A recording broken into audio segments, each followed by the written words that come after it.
you've got to build your credibility. I think in the industry, especially when you're dealing with real estate and other people's money, they've got to make sure you're legit. You've got to establish some sort of track record, and you've got to build a relationship. You know, I have no fucking clue why, but she never doubted me. Had a very similar situation where I was like riding high, met Katie, very new, and then just fucking lost it all. And going from a millionaire to zero it's hard. It's terrible. You know, if I didn't have that positive light in my life, I have no idea what would have happened. The way I see Rain City as really we're turning into a money manager, but there's other things that we can do off of this. And we can go out and buy real estate. Obviously we know how to buy real estate. Yep. We know how to manage projects and construction projects, and just kind of building what I call like the term I used was a real estate Goliath. You know, when you continue to earn people's trust, you put your face out there, you deliver and execute on things, and the word gets around that you are executing and you are honest with your shit, you know what I mean? Word starts to get around. Yep. You know, and I think that's what happened with me ultimately. What up? It's Fred Ray, the guy who started Rain City Capital back in 2009 when private lending wasn't exactly the cool kid on the block. Welcome to Good Nuggets, a podcast that's as much about the failures and holy shit moments as it is about the wins. Here's the deal. I watch people go from nearly walking out of the door to becoming absolute powerhouses in this business. We'll get into the weeds with loan officers, talk strategy with fellow lenders, and swap war stories with entrepreneurs who have been there. No fluff, no corporate BS, just authentic conversations and practical takeaways you can actually use. So grab whatever you're drinking, get comfortable, and let's get after some good nuggets. We are here with my guy Julian. He's our social media darling, and always is taking care of business. Julian, how long have you been with Rain City? It'll be 3 years, February 1st. Why does it feel like so much longer? You didn't start during COVID. You started before. I started February 2022. For real? Yeah, February 1st, 2022. Damn. Officially. Well, holy shit, here we are. Yeah, I know. All right, so I want to go from the beginning. Obviously, everybody has a life before they come to Rain City, and you weren't a small child or doing nothing. So, yep. I guess what were you doing real estate before? Not really. Briefly, I did it for 3 months prior to Rain City Capital. I worked for these hedge fund managers who were really just collecting funds to invest in high-end luxury properties. I was not successful in that whatsoever. Prior to that, I was in banking for 10 years. So, what kind of banking? So I kind of rose up the ranks. So in my early 20s, started off as a teller, worked my way up Wells Fargo and became a banker, got my Series 6 and 63 licenses and became an investment banker, got poached to KeyBank, to continue to do that, and then eventually became a business banker at US Bank. So it's kind of been my thing. So I kind of really touched on everything in the banking industry. And so kind of had a little bit of lending experience, but not really as far as like mortgages or real estate concerned. So okay. Yeah. So what made you go into this? Like, is it like, I don't know. It seems like, okay, I was a banker for a while, and then like, what made you get out of the banking? What made you go to that thing? And I guess, you know, how did it bring you to Rain City? Yeah. So I felt like I hit a plateau in banking. I kind of hit my ceiling. COVID hit at the time, and it kind of transitioned my role. Banking at the time, we transitioned from commission-based structure, so we weren't earning commission anymore. And that was big for me. That was a big motivation for me, right? To want to be the best and earn the extra bonus. So wanted to look for an opportunity. The hedge fund managers that I ended up transitioning to were one of my top clients at US Bank. Oh, okay. And they were poaching me. So, you know, I just really thought about it, and I just needed to make a change. And so I took the risk, went over to those guys, failed miserably, ultimately, and then I got let go of those guys, and I was ultimately looking for my next opportunity. You know, I was in a down point in my life at that time, and you know, honestly, I was looking for an opportunity I could really maximize my skills and have like a no ceiling kind of opportunity. I'm not gonna lie, I was a little desperate at the time too. So I'd submitted a lot of applications out, just trying to get my foot in the door anywhere. And interviewed with you guys, man, and I grateful to this day for the opportunity you guys gave me. So, Nice. yeah. Well, Yeah. welcome. Not Yeah. like it's anything fucking new, but here we are. Yeah. Well, I appreciate you being vulnerable. Yeah. Actually, I didn't know that. I didn't know that you were kind of desperate. I mean, you kind of seemed a little desperate at the time, but Shit, man. I didn't actually know like how bad it really was. Man, well, you know what? It was bad because, the hedge fund managers I was with, I mean, they really just paid my minimum bills. And then I had no insurance, and then I had torn my Achilles at the time. Oh shit. So not be able to get surgery. I mean, I'm sitting in my house crawling on all fours around my house, just navigating like my next move. You know what I mean? And I had picked up an odd job working because I was a barber in my early teens, so I had relationships in the barber industry. Look at you now. Yeah. And so, man, I was out there, man. I was working at a barber shop, just trying to pay the bills right before Rain City Capital, like in a boot, in a scooter, Just trying to just make ends meet until my next opportunity came. And it's kind of a blessing in disguise because I thought the barber route was going to be my route. I had my barber at the time, the head barber at the time, had a connection with with this guy who was a head trainer at a barber school, who was willing to just write off hours for me for a fee, right? And so when I called him, I was like, "Hey man, like, look, I'm trying to be a barber. Like, can I send you a fee for me to bypass schooling so I could just take the test? I've been doing this cutting hair forever, for 10 plus years already." He said, "Julian, I don't do that anymore," and hung up the phone on me. So when that happened, eventually the head barber at the barber shop just told me, like, "Hey man, you can't work anymore without a license. If you can't get it together, you're gonna have to go." And then at that time, I was like, okay. You're like, oh shit. I had been interviewing at Rain City Capital, at another bank, just thinking maybe I could just get back into banking. And I had to find my next opportunity quick, man, at that time. But it was almost a blessing in disguise that I didn't go that route, and that head trainer did it. Wasn't doing that anymore. Gave me the opportunity to come here. Yeah, I mean that's a rough, long road, right? To be able to get there. I mean, you eventually kind of have to like start your own thing. You have to recruit other people, get people in chairs, and like rent chairs and stuff 100%. like that. Like it was a whole thing. Yeah, 100%. That's crazy. Yeah. Shit, man, I didn't know any of this stuff. Yeah. I just gotta get you on the fucking podcast, then you start opening up. All right. Yeah. Yeah. That's crazy. That's an interesting story. All right, so I want to hear more about that, but I'm going to leave that one be. I'll let you share that on your own time. There was actually one thing, and I remember when you, like, one of the first days you started, and I had my concerns about you in general, and actually a lot of people, they really liked you. Okay. And I was like, it was just because of what you were doing before. I was like, man, like, but I liked you. Actually, I bet on you too, which I told you. You did tell me that. Yeah. We had two people starting. I was like, I'm betting on this guy. Yep. I said it in front of him too. I was like, motivation. He had a lot of experience too. Yep. I think he had like 20 years of mortgage experience too. Yep. So, and I want to know how you remember this, because I might remember a little bit differently. When you came over, what advice did I give you? You told me to continue to be you. Mm-hmm. And don't let anybody tell you anything different, ultimately. I'm saying, and so that's just what I did, man. I learned what we did here, and was we the at the most 100% degree. You know what I mean? I mean, ultimately. Yeah.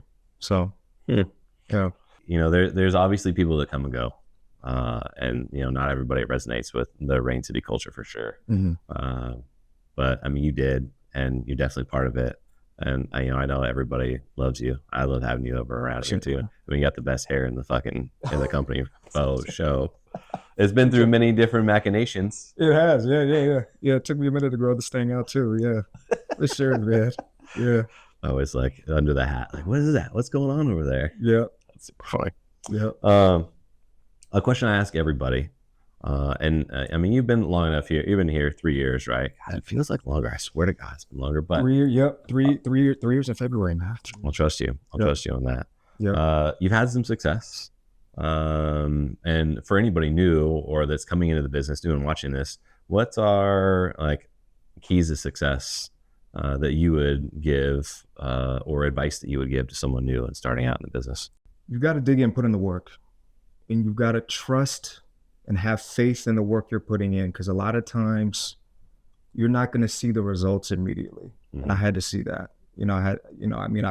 I made a lot of calls in my first 6 months, first year of the business. I mean, I started my event, out of the just to get the word out, and I didn't really see true results in about a year ultimately, and having faith in the work you're putting in, having faith in the seeds you're watering, and know that it'll bear fruit at some point, you know what I mean? And not quitting out too early. Not like that instantaneous. Yeah, you're not going to see the instant success. You're really not. You know what I mean? I think when you're continuing to put the work every single day, you've got to continue to build and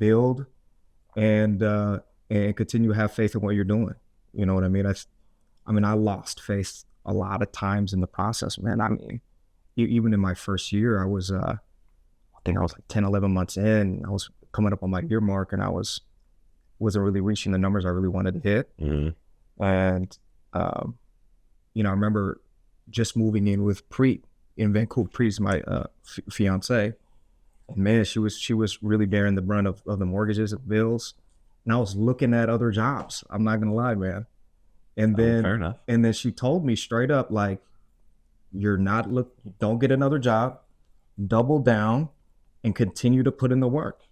And that's essentially what I did. 2 months later, it just started to hit. Yeah, it started to hit. It really started to hit. What do you think that is? Like, why do you think that it's a year to really kind of get going? At least for you, not necessarily for everybody. Not necessarily for everybody. I think a lot of it is you've got to build your credibility. Mm-hmm. I think in the industry, especially when you're dealing with real estate and other, and other people's money, they've got to make sure you're legit. You've got to establish some sort of track record, and you've got to build a relationship. You know what I mean? Ultimately, at the end of the day, because you can't have a long-term relationship or have like a solid friendship at a first date. Mm-hmm. You know what I mean? You've got to continue to build that, and when you continue to earn people's trust, you put your face out there, you deliver and execute on things, and the word gets around that you are executing and you are honest with your shit. You know what I mean? Word starts to get around. Yep. And I think that's what happened with me ultimately. Nice. So why do you think Preet told you to double down? Women's intuition's a bitch, man. I know, man. I literally, I was surprised, man, because at the time she was paying majority of the mortgage because my commission checks weren't really coming in the way I really wanted them to.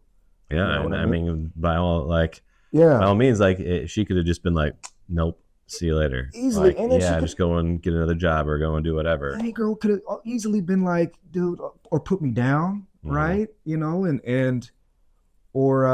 So you got to help out sooner or later. No, she was willing to really brunt the burden of the bills until I got my shit together. Mm-hmm. You know what I mean? And so really appreciate that from her, man. That's why she's the one for me.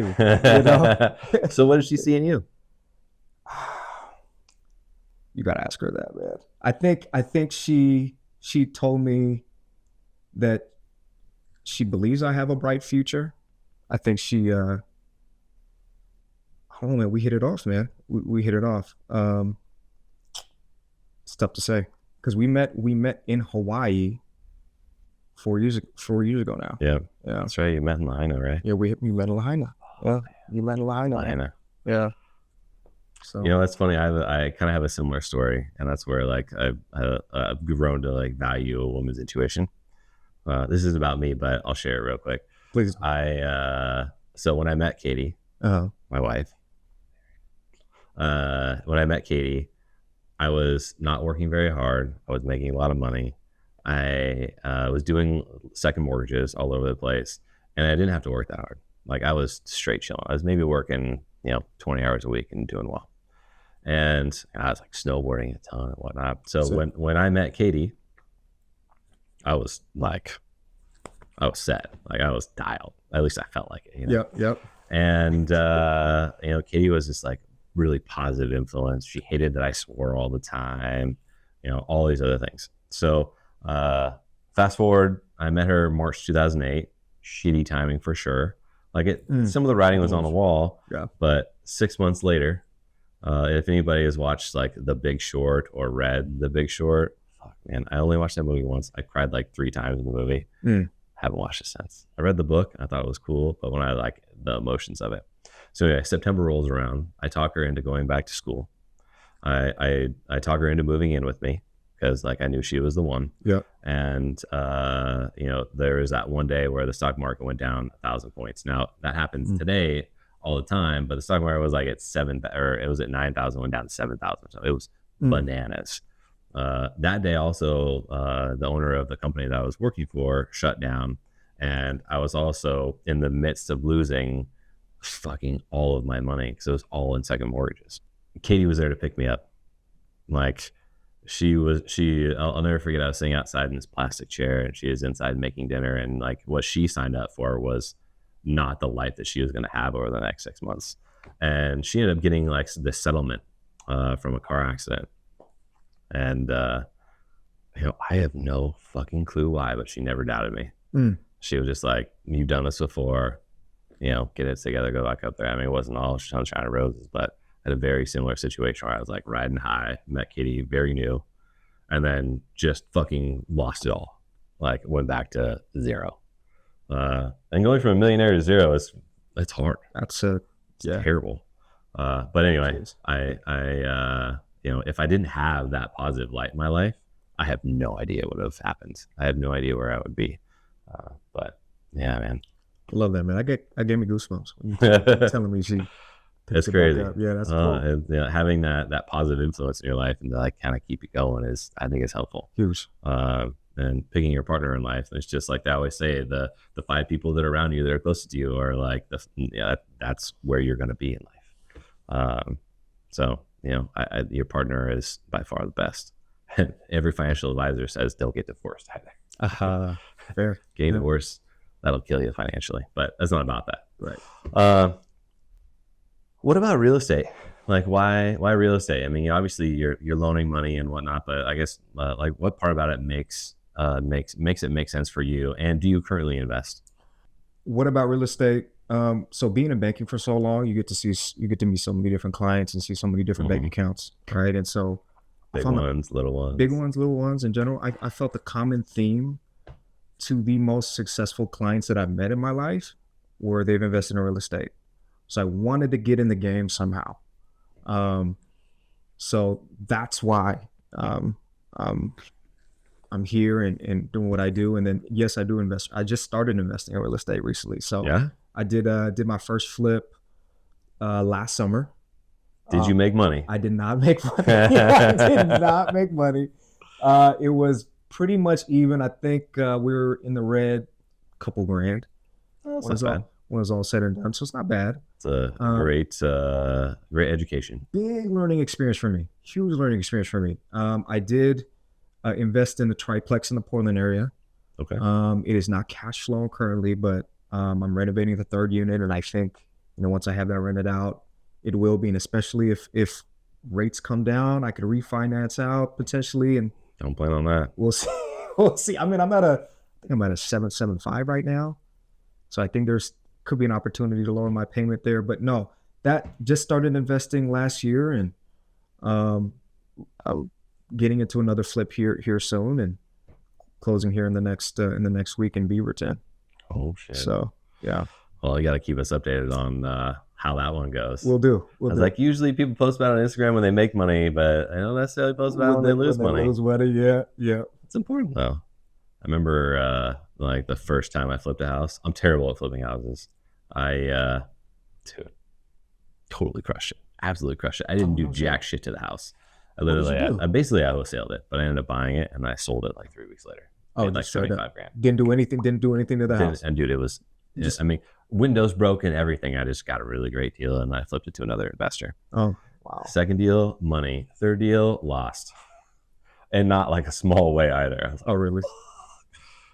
I learned pretty quick that I'm not organized, nor do I care about how beautiful a house looks at all. Like I don't know, just never. I'm like, all right, cool. That's a cool house, man. Yeah. I like how I totally live here, but dude, fuck that. Like, how much money is it gonna make me? You know? Right. That's ultimately what matters, man. I mean, shit, really. Yeah. That's funny. So obviously you've been here 3 years. You could say that we gave you a shot, but I mean, you did the work. We just gave you the opportunity to go and do it. So it's like we can't take credit for that. I guess why have you stayed? What's your favorite part about Rain City? The people. Yeah, the people. No doubt. Honestly, I could never see myself leaving Rain City. I mean, Fred, love you. Jeff, loved. He's like a weird, funny uncle. Weird. I mean, yeah, pretty much, man. He's a great mentor for me, man. I think from where I was at right before I got with Rain City to where I'm at right now. I mean, it's changed my life. I don't take that lightly. You know what I mean? I've made the most money I've ever had in my whole life here. Congrats, man. I'm doing things that I hadn't seen myself doing 3 years ago. You know what I mean? Investing in a house, being able to do a flip. I'm planning for a wedding this year. You know what I mean? Having the ability to do all that. I'm going to Thailand next month. So just having the ability to do all that. I mean, this company is a blessing, man. So the people and the opportunity for sure. So what about the people? Like, can you just describe that a little bit? The realness of it. I don't feel corporate here. Being in banking for so long, I think, you in a lot of situations, especially with upper leadership, you kind of have to put on a face. Yeah. Or like your best face forward. Mm-hmm. You're kind of afraid to say the wrong things that might kind of put you down a pedestal or prevent you from taking the next step in the company. I think over here, it's just everybody's real. Everybody's not afraid to say what's on their mind all the time. And it's like, I can go and party with you, with the owner of the company. I can't necessarily say that with anywhere I've been with, you know what I mean? And have a good time, be myself doing it. You know what I mean? I can let loose a little bit, you know? And I haven't been able to do that with really any other job. That's good. Yeah. So the people, but also supportive. 100%. Got it. Yeah. That was, that's one of the things I always brace people for. Anybody that's new that's starting, like, just so you know, everybody's going to be really helpful. They're not out to get you. Like, it's going to be okay. They're actually just trying to help you. Yep. Like, that's part of who we are. That's our ethos. And yeah, it's always funny to watch people like, what is going on? It's like, is this actually for real? Right. Is this for real? How do you think the culture has changed, or has it changed for the last 3 years? Because I mean, how many people were we when you started? Less than 50, I want to say. Yeah, I want to say like just less than 50, 30 or 40 tops, maybe. Yeah. And now we're upwards to almost 100. Yeah, pretty much. We're basically at 100 now. How has the culture changed? I think leadership has done a great job in keeping it in place. Ultimately, everybody's here having a good time with the daily pipeline meetings. The retreats are super fun. We do these. Obviously we do the annual retreat that you take us out on, and I mean, we connect on a deeper level. Like every year I've been here. You know what I mean? And so, no, I think you guys do a good job of keeping the culture vibrant, fun, real, and I don't think it's changed much, man. Ultimately, that's good to hear. Yeah. All right, so you've been here 3 years. Yep. Culture hasn't changed, which is fantastic to hear from my perspective. It's obviously, I've told you and everybody else about it. Culture's huge for you. Worried about that. Yep. What do you think your part has been in the culture? Wow, that's a great question. I've always viewed myself here as kind of the silent assassin.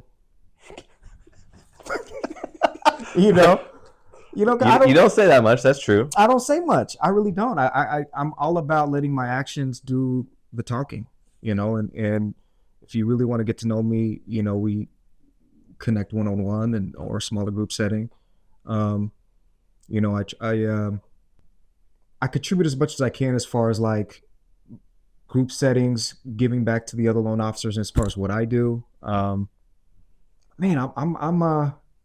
I wish I could give back more than I'm just not a loud personality as all the other loan officers are. You know what I mean? I think everybody's so outspoken in the company. Everybody really is, as far as me, I'm just kind of, I just really want to get to work and just Shut up. Okay, cool. Let's go. Get my shit done. Get my shit done, and you'll see me at the events that I throw, and my community investors know me, and that's all that matters to me. You know what I mean? But I think if you talk to everybody, like from processing, servicing, and everybody that works with me in the process of getting a loan done, I want to say they like me for the most part.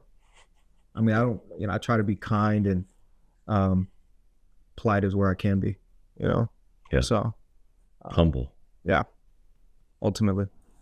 Well, when you're broken Achilles, crawling on the ground, trying to cut some hair, that'll humble you for damn sure. 100%, man. 100%, man. Literally. Yeah. Oh man. Well, I could probably come up with a couple other things, but yeah, I mean, some people look up to you. Obviously, I mean, you're near the top of the board. People are like, "How the fuck is Julian doing that?" You know what I'm saying? It's funny the consistency behind what people say and how they say it. For loan officers and for loan officers to give to other people, it's like stay consistent, grind, and basically be humble. Get to know the people, which is I think you do a good job of that. So it's funny. You just reminded me that one of our first sales retreats that we did the culture index thing. Yep. And you and I don't remember the name. I don't remember what it was. Yeah. But we were the only ones that were the same. Yes. We were. I forgot what the personality trait was, but it was like he asked everybody to, if this was at a certain level, everybody stand up, and everybody stood up but me and you. And it was like, these are the people that are in a party and are the life of the party and love to get to know people, and the people sitting down aren't like that at all. It's just me and you, and I was like, geez. Like, what I do? Let's go hang out in the corner over there. Literally. It's so funny. It's like, Literally. I need alcohol to be extroverted. And, aside from that, I'm like, I'll just go. I'm good too. Yeah, I think same. I don't get energy from being out. It drains me a lot. Yeah, it's something not fun. You're like, fuck, do we have to keep on doing this? Like, yeah. Well, you're here. Let's fucking close this thing out. So, question for you. Tell me. What's your favorite Rain City moment or favorite moments? So beating Lisa Say for the first time was like, Lisa Say, if you don't know, is the top producer year in, year out at Rain City Capital. When I came in, is the top dog, still is. Beating her for the first time in my career was like the most satisfying thing for me. You're like, yeah, finally, just got to do it again. Jeez. The retreats, man, I think some of my most memorable moments were in the retreats. The first one, I think, when you realized that our personality types kind of matched. I think we were sitting upstairs at the rooftop of that place, and it was like me, you, I think even Bryce came over randomly for a conversation. Right, Bryce. Yep. And then you just really dug into us, and it really just allowed me to be introspective about where I'm at in life and where I need to be. You know what I mean? And I love moments like that where you can really dig deep, and because there are really moments in life you could be that vulnerable. You know what I mean? And those retreats that you put on, I mean, allows us to really dig deep, really think about the future. You had us in the very first retreat, you had us write a letter to ourselves. Yeah. Of where, and it you could have wrote it however way you wanted. You didn't tell us how to write it, but I wrote it as if I was reading it like I'm doing that day, like waking up. This is what I'm doing. I think I wrote down being able to take my dad to a Seahawks game, being able to take my mom to New York, because that was her dream vacation her whole life, or just being able to take care of her like that, because she's worked so hard in her life, and being able to find the one and proposing to her. And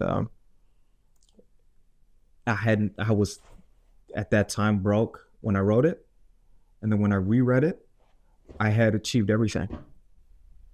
And it was I mean, you know what I mean? It was, You're like, holy I shit. did that shit. Yeah, I did that. You know what I mean? And Mhm. it was so satisfying for me, and big testament to you and how you help, motivate us, man.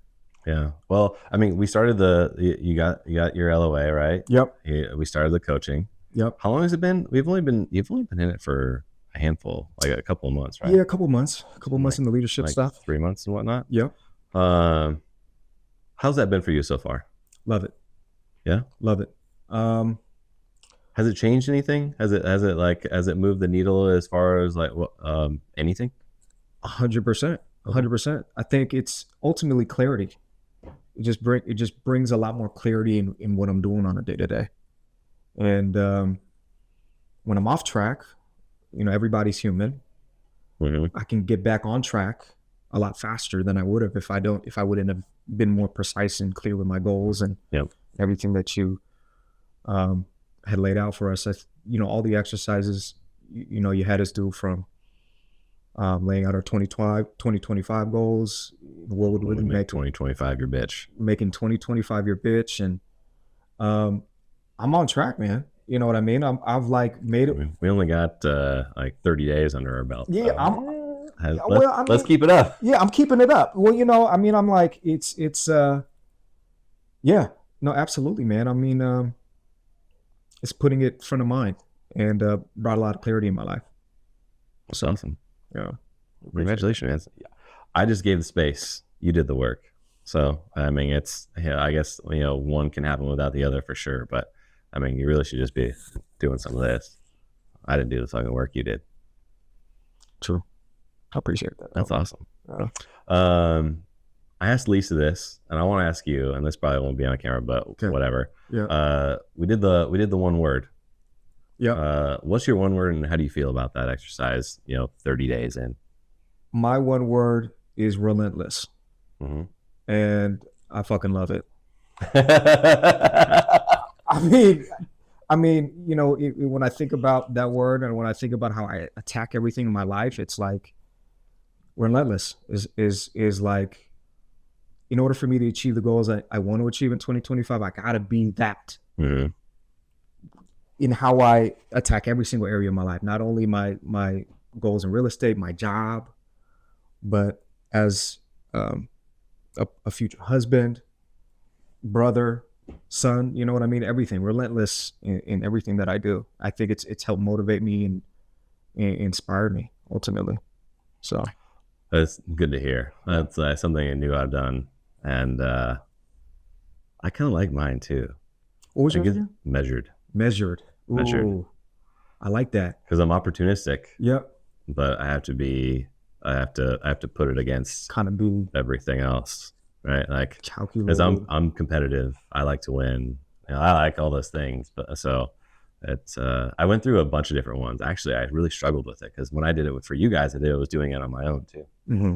And I had a handful of words, and nothing stuck. Nothing was like.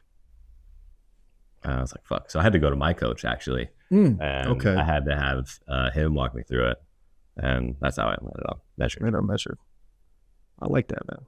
Boiling your goals in your life for a year down to one word and a theme for one word. I was like, holy shit. I mean, we'll see what happens over a year. Yeah. But yeah, it's a trip. I'm like, it's anyway, there's a lot there. I like it though. So far, I'm into it. I was like, I might have to keep doing this.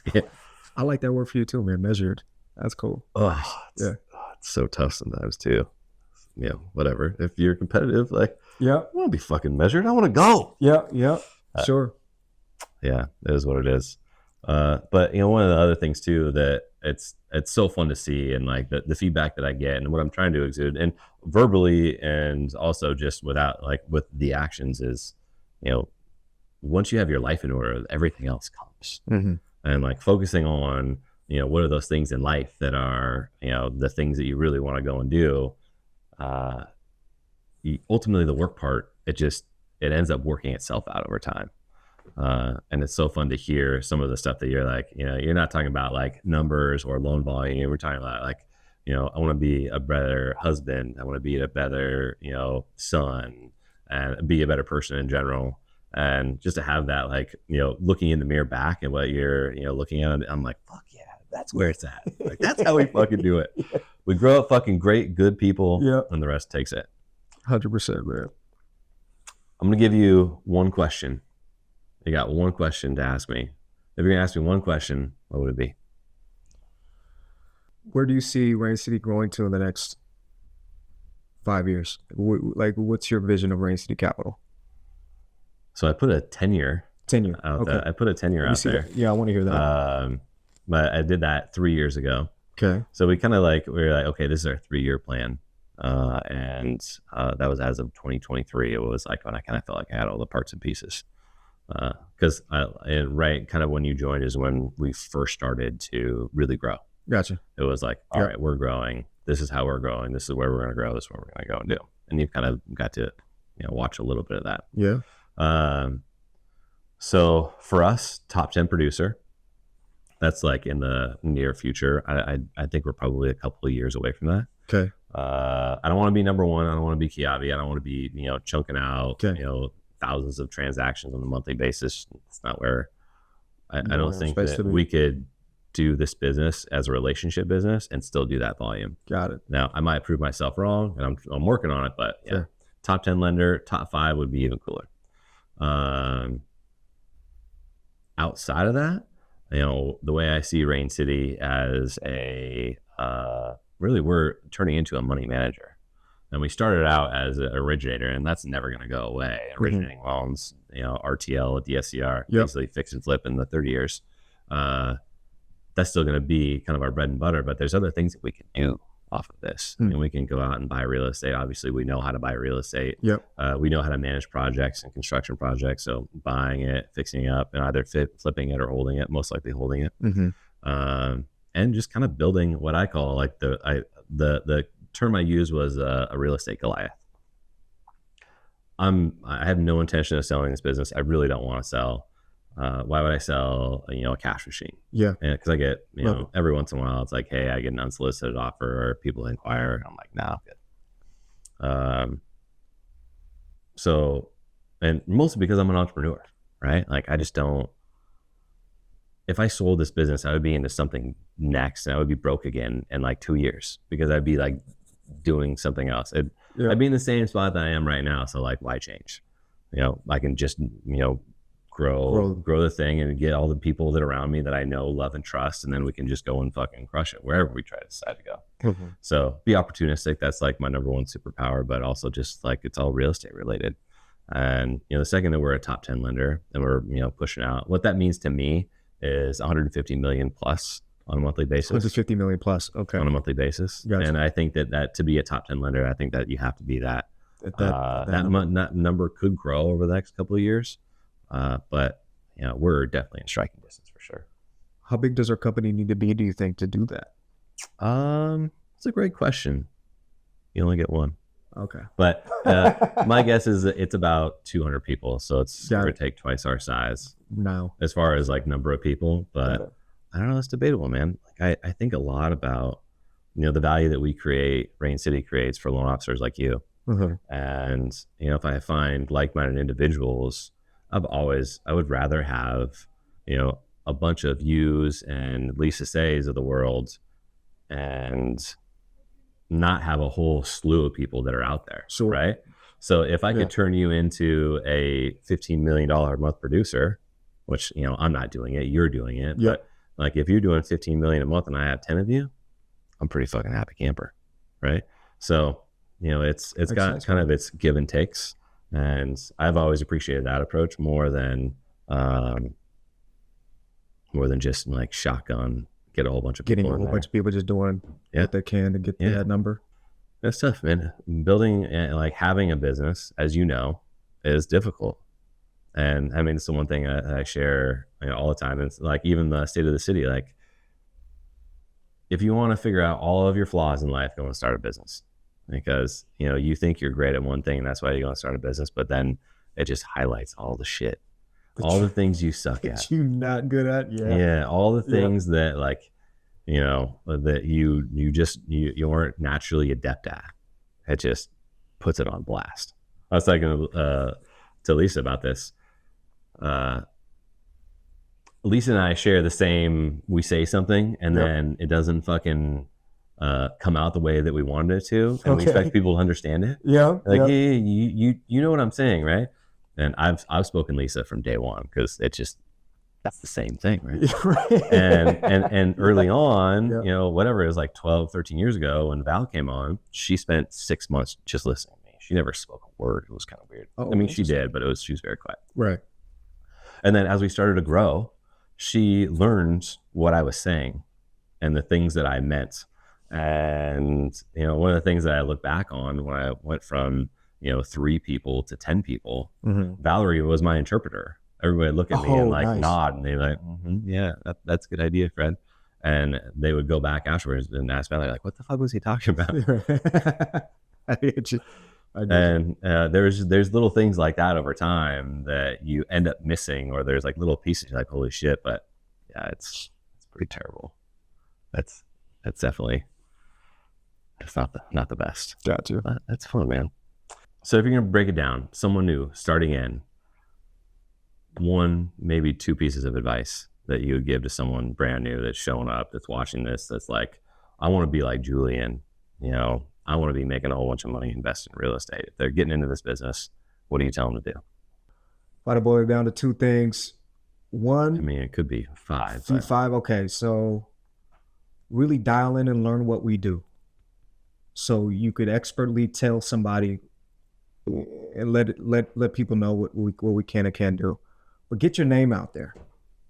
How do they get their name out there? Brand awareness. So social media is a good aspect. Start making videos,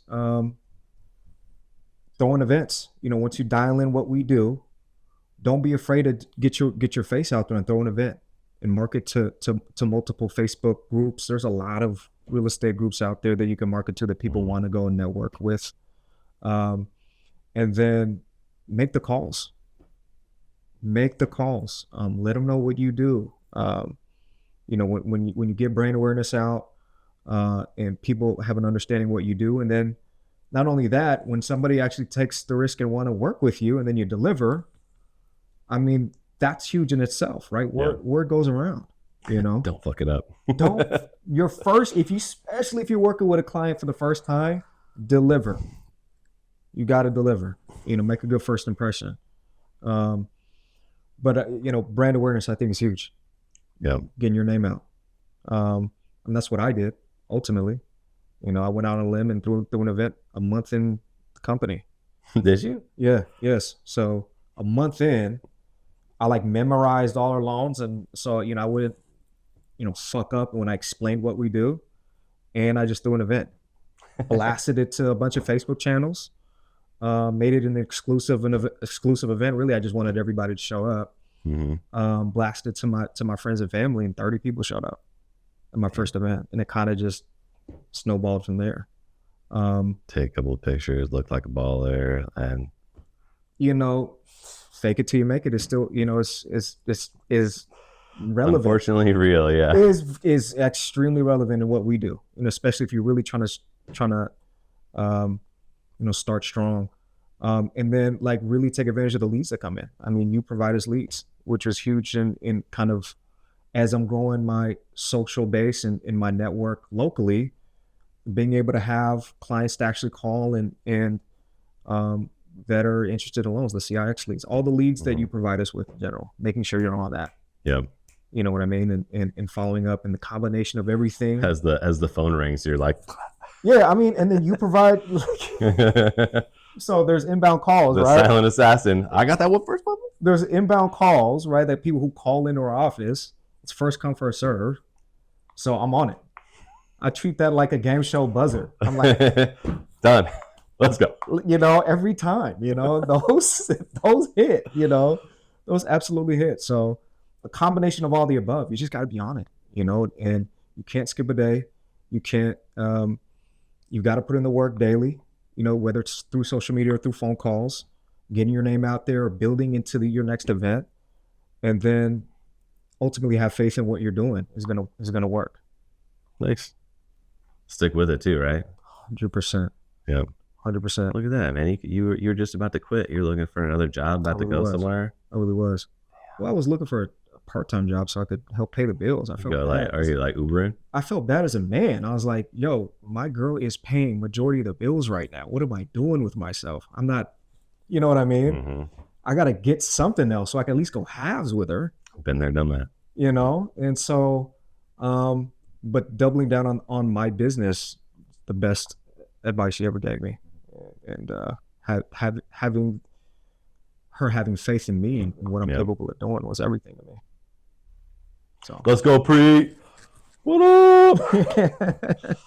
All right, man. We could talk here forever, but I'm not going to pepper you with any more questions. I appreciate you doing this. I appreciate really you having me, man. It's fucking awesome. I'm excited to hang out with you for like the next couple of days. And man, just keep fucking crushing it. Love you, man. Appreciate you, man. Love you too.